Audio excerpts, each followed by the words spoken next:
নমস্কার বন্ধুরা, স্বর্ণলতা কিচেনে সবাইকে জানাই স্বাগত। আজ বানাবো গুড়ের ক্ষীর রেসিপি। একদম পারফেক্ট ক্ষীর রেসিপি। এটি খুব হেলদি আর ক্রিমি টেক্সচারে তৈরি হয়। এই গুড়ের ক্ষীর অতি সহজেই তৈরি হয়ে যায়। কী প্রসেসে বানালে গুড়ের ক্ষীর পুরো পারফেক্টভাবে তৈরি হবে তার টিপস আমি জানাবো এই রেসিপিটিতে।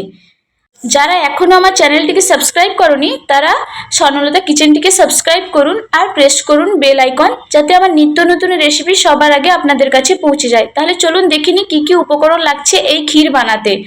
নিয়েছি 50 গ্রামের মতো গোবিন্দভোগের চাল, আর নিয়েছি গুড়, যেহেতু এই পায়েসটি আমি গুড় দিয়ে বানাবো। উপকরণে নিয়েছি তেজপাতা আর এলাইচি, লাগছে কাজু কিশমিশ, আর নিয়েছি ফুল ক্রিম মিল্ক 1 লিটার। আর ক্ষীরটাকে ঘন বানানোর জন্য নিয়েছি আমুল মিঠাই মেড। চলুন তাহলে দেখে নিই এই গুড়ের ক্ষীর আমি কি প্রসেসে বানাই। একটা নিয়েছি পাত্র, আর তাতে অ্যাড করে দিচ্ছি মিল্ক। আমি 1 লিটার মিল্ক ইউজ করছি এই ক্ষীরটিতে বানানোর জন্য। 1 লিটার মিল্কে আমি 50 গ্রামের মতো গোবিন্দভোগ চাল নিয়েছি। চালের মেজারমেন্টটাই ক্ষীর বানানোর জন্য সবথেকে ইম্পর্টেন্ট। আর হাই ফ্লেমে গ্যাসটা অন করে দিয়েছি। এখন মিল্কটিকে ফুটতে দেব। দিয়ে দিচ্ছি তেজপাতা আর এলাইচি, ভালো করে মিশিয়ে নেব। আর মিল্কটা ভালো করে ফুটিয়ে নেব। এখন অ্যাড করে দিচ্ছি গোবিন্দভোগ চাল, ভালো করে ধুয়ে নিয়েছি, অ্যাড করে দিলাম গোবিন্দভোগ চাল, আবারও মিশিয়ে নেব।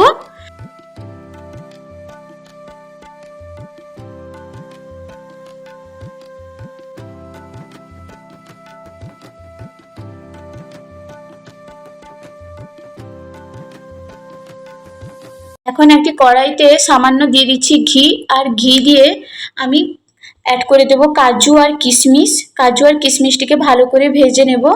যেহেতু ক্ষীর বানালে কাজু আর কিশমিশটা ভালো করে ভেজে দিলে ক্ষীরের টেস্টটা আরও ভালো হয়, তাই আমি কাজু আর কিশমিশকে ভালো করে ভেজে নিচ্ছি ঘি দিয়ে।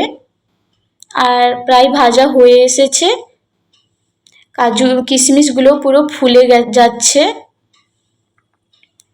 আর এখন আমি অ্যাড করে দেব ক্ষীরে। আমি অ্যাড করে দিচ্ছি কাজু আর কিশমিশকে, ভালো করে আমি মিশিয়ে নিচ্ছি। প্রায় চালটা সেদ্ধ হয়ে এসেছে। আমি একটা প্রেস করে দেখে নিই চালটা কতদূর সেদ্ধ হয়েছে। পুরো সেদ্ধ হয়ে গেছে। আমি এখন কড়াইতে সামান্য জল দিয়ে অ্যাড করে দিচ্ছি ড্রাই গুড়, আর গুড়টিকে আমি মেল্ট করে নেব। ভালো করে লো ফ্লেমে আমি গুড়টিকে মেল্ট করে নিচ্ছি। প্রায় গুড়টি মেল্ট হয়ে এসেছে, এখন পুরো মেল্ট করে নিয়েছি।